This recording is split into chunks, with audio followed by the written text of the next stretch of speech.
ગુજરાતનો આવાજ।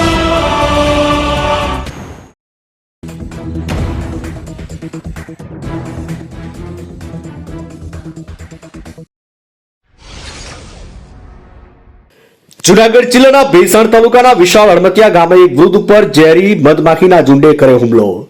જૂનાગઢ જિલ્લાના ભેસાણ તાલુકાના ગામે એક વૃદ્ધ પર ઝેરી મધમાખીના ઝુંડે હુમલો કર્યો। જે વૃદ્ધ પોતાની વાડીએ કામ કરી રહ્યા હતા ત્યારે અચાનક ઝેરી મધમાખીના ઝુંડે હુમલો કર્યો। તેને 108 મારફત સિવિલ ખાતે ખસેડાયો।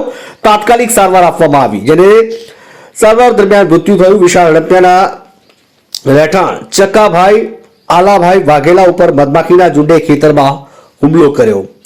ત્યારે વિશાળ હડમતિયા ગામના અમરસિંહ વાઘેલા અને 108ના ડ્રાઈવરે બંને સાથે કીટ પહેરી ત્યાંથી રેસ્ક્યુ કરી જૂનાગઢ સિવિલ હોસ્પિટલમાં દાખલ કરાયા। અમે ચંદુભાઈ ચક્કાભાઈ મારું નામ છે। મારા પપ્પા જે છે એ વાડિયા હતા, અમારા દાદાની વાડી બાજુ, ત્યાં એને મધ કાઢી ઝેરીનું, બરોબર। એટલે અત્યારે એને 108 ને બોલાવી, વાડિયા 108 બોલાવીને અમે તાત્કાલિક જુનાગઢ લઈ આવ્યા છે અને એની સારવાર ચાલુ છે। એ અત્યારે છે આઈસીયુમાં। અને અમારું ગામ છે ભેસાણ તાલુકો અને જિલ્લો જુનાગઢ, અને અમારું ગામ છે વિશાળ હડમતિયા, અને અહીંયા અત્યારે સારવાર ચાલુ છે। હું મનસુખભાઈ વાઘેલા, સામાજિક કાર્યકર્તા, વિશાળ હડમતિયા, તાલુકો ભેસાણ, જિલ્લો જુનાગઢ।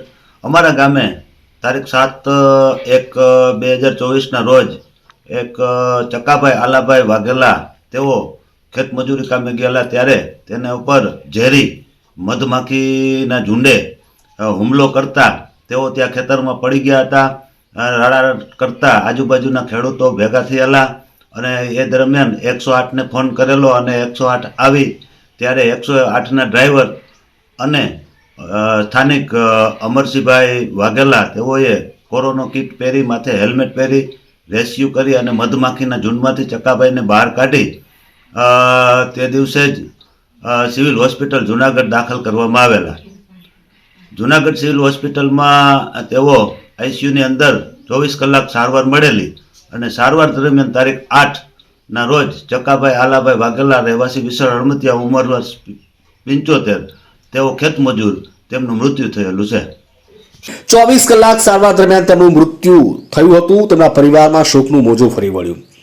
મૃતક ચકાભાઈ આલાભાઈ વાઘેલા, જેની ઉંમર અંદાજિત 75 વર્ષ જેવી હતી, જેનું સારવાર દરમિયાન મૃત્યુ પામ્યું, જેને લઈને ગામમાં અને તેના પરિવારમાં શોકનો માહોલ જોવા મળ્યો।